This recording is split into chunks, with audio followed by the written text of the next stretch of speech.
Ito ang nakakagulat.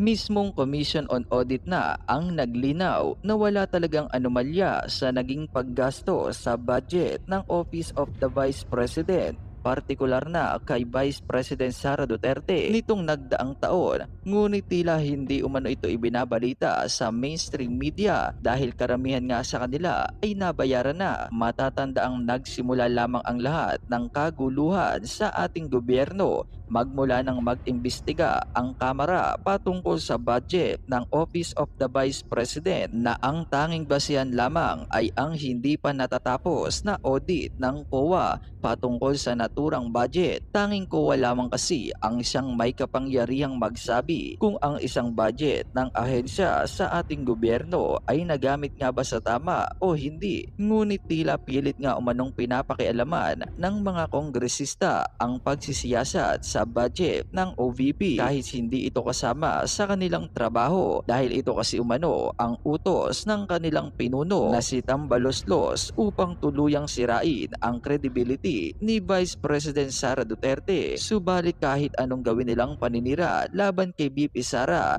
ay lalabas at lalabas pa rin ang katotohanan dahil nakasaad na mismo sa audit report ng COA na malinis at walang naging anomalya sa paggasto sa naturang budget ng OVP. Kaya naman dahil nga sa balitang ito ay hindi na nga nakapagpigil pa ang ilan sa ating mga kababayan na maglabas ng kani-kanilang hinaing at komento sa mundo ng social media. Ayon nga sa kanila, ibagsak ang mainstream na yan, walang kwenta, puno ng kasinungalingan, wag nang paniwalaan ang mga sinasabi nila or ang ilalabas nilang mga balita, mga bayarang mainstream. Nasaan na ang mga anti-Duterte na sinasabi na magnanakaw ang OVP? Nga kayo ngayon, 51% stockholder si Tamba sa ABS-CBN at 35% stockholder ang wife sa TV5. Ano pa ba aasahan mo sa mainstream media? Narito, panoorin pa natin ang buong video. Etong COA naglabas na po ng mapakagandang paliwanag at napakagandang konklusyon sa pag-iimbestiga nila ng budget ng OVP. Eto, mga kababayan mantakin nyo.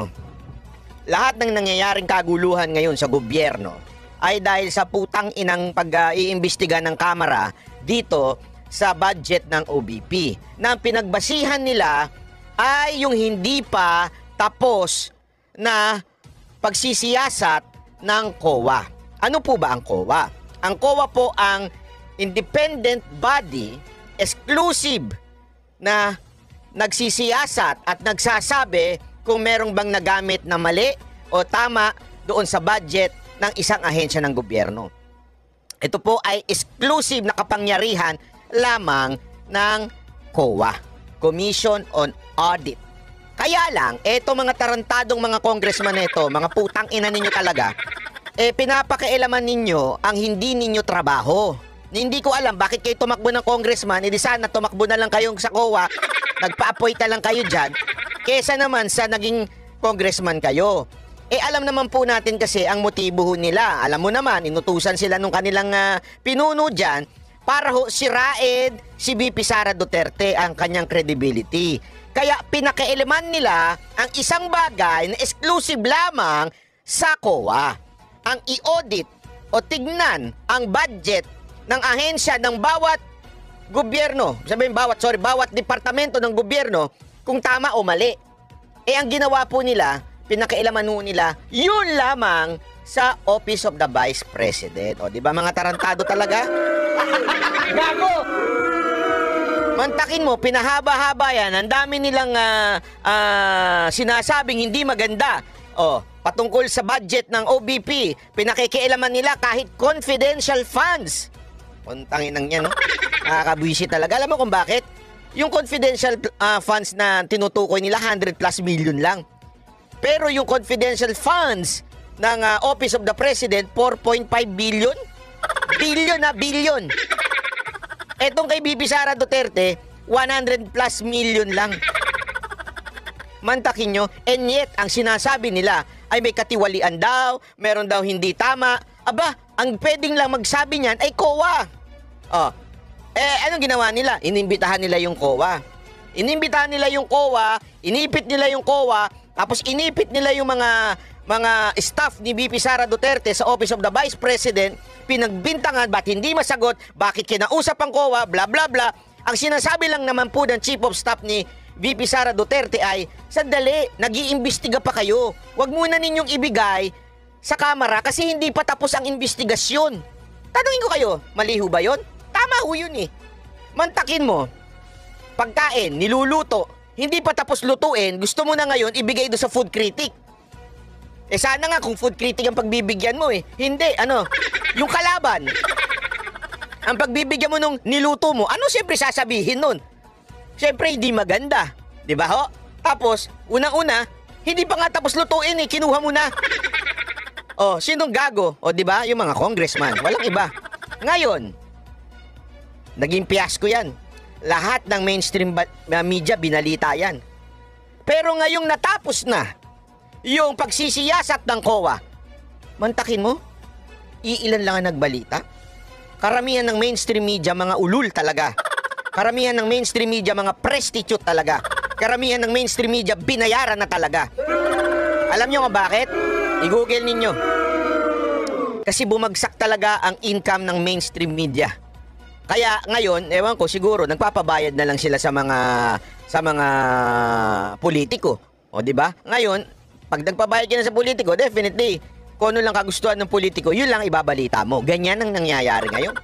Mantakin mo yung mali, inire-report nila.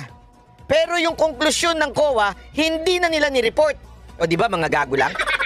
Hindi nyo masyadong nabalitaan to. Saan nyo lang nababalitaan to? Sa social media. Alam mo, buti nga talaga. Ako, special shout out sa mga naninindigang mainstream media tulad ng SMNI, UNTV at yung Net25.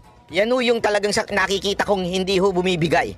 Ibig sabihin hindi ho yan bumabaluktot sa kanilang prinsipyo. Nakakatuwa at meron pang mga natitirang ganyan. Sana manatili po kayong tuloy-tuloy para sa katotohanan at patas na pagbabalita. Hindi ko sinasabing kampihan ang mga Duterte, hindi ho, patas laang na pagbabalita.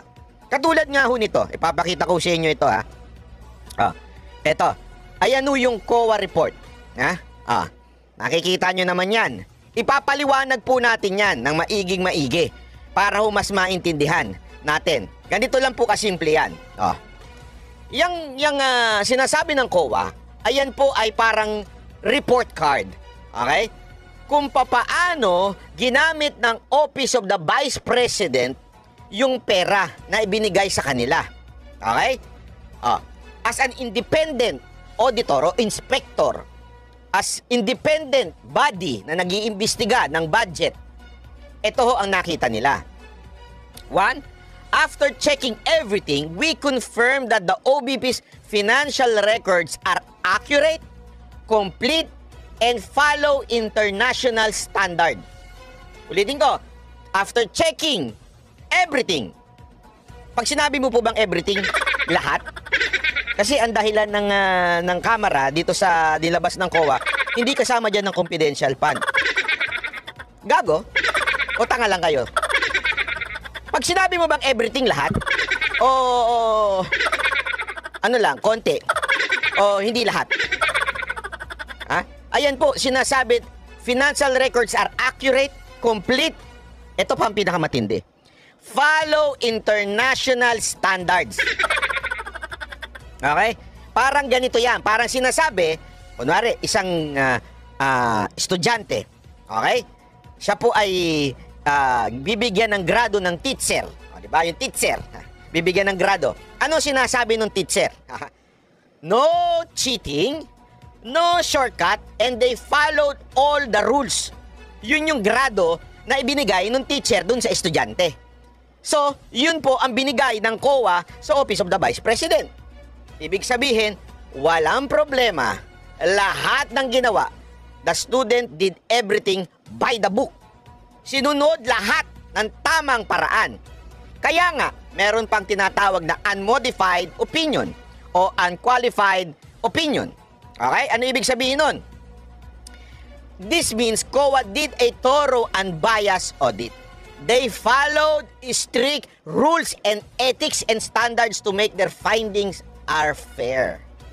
para mong sinasabi, as a teacher, chinek niya yung trabaho ng estudyante ng walang bias, no external influences, and we're confident they deserve a clean grade.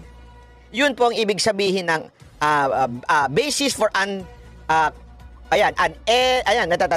unmodified opinion. Okay? Yan po ang basis kasi medyo maliit, di ko mabasa. So sa madaling salita, imagine a school principal, sabi nga inspecting how a student, o yung OBP, Office of the President, manage their allowance for the year. Unang-unang tinitingnan kung papaano pinlano at ginamit yung budget. Clear sila dyan. Check. Ibig sabihin, walang problema. What they actually spent on it. Ibig sabihin, ano ba talaga yung pinaggamitan. Check. Wala rin problema. Pangatlo, whether the student kept proper receipt and records, financial statement.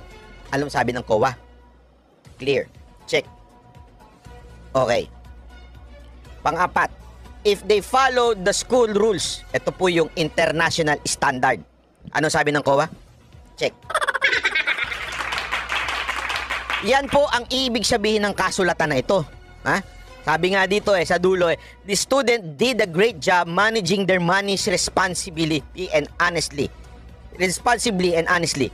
Everything check out and there's nothing suspicious. Yun po yung parang kung i-analogy natin sa student teacher. As a matter of fact, they get an A+ for financial management. In short, mga kapabayan, okay? COA gave the OBP a perfect score for being transparent and compliant with financial rules. Ibig sabihin po, mga kababayan, walang problema. Sino po ba ang nakatanggap ng ganito? Alam nyo, nung mga nakaraang taon din, ganyan din po ang natanggap ng opisina ni Leni Robredo. Binalita ng mainstream media yan. Kasi alam naman natin, makaleni sila noon. Kaya lagi nilang binabalita yan. Ako, tignan mo na, pinakamataas na yan, hindi nyo naalala nyo yun? Binabalita na media yun noon. Pinakamataas na standard na binigay ng COA ay sa opisina ni Vice President. Actually, hindi lang naman po Office of the Vice President ang nakatanggap ng unmodified opinion. Unmodified opinion ho na sinasabi nila. Hindi lamang po OBP nung nakaraan. Nagkataon lang, tuta sila nila Leni Robredo. Kaya, yun ang binabalita nila. Ngayon, same thing nang natanggap ng opisina ni VP Sara Duterte. Pero hindi binabalita yan ng mainstream media. Mantakin mo, ito mga kababayan, mantakin mo, pinagpiestahan ng mainstream media yang hearing na yan sa Congress, naging fiasco pa yan.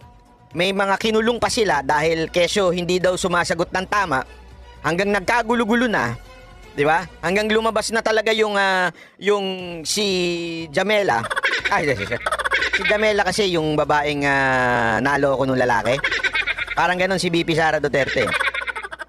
Sumabog na si VP Sara Duterte dahil nga sa tinatarantado ho nila ng Kamara etong mga issue patungkol ho sa budget ng OBP. Mantakin mo ang laking kaguluhang na-create doon. Di ba? Ang laki ng kaguluhan. And yet, nung lumabas na, eto, konklusyon ng COA sa Office of the Vice President Budget. Alam mo, wala. Iilang mainstream media lang ang nagbalita nito. Gago! Kasi nga, bayaran Di ba? Eto ngayon, binabalita natin para may paliwanag natin.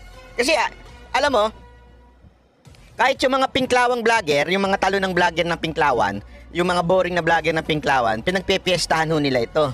Tuwan-tuwa sila. Pero ngayon, eto, hindi nila binabalita. Kasi nga, meron silang self-interest. Maibalik yung mga pinklawan nilang mga idol. Diba?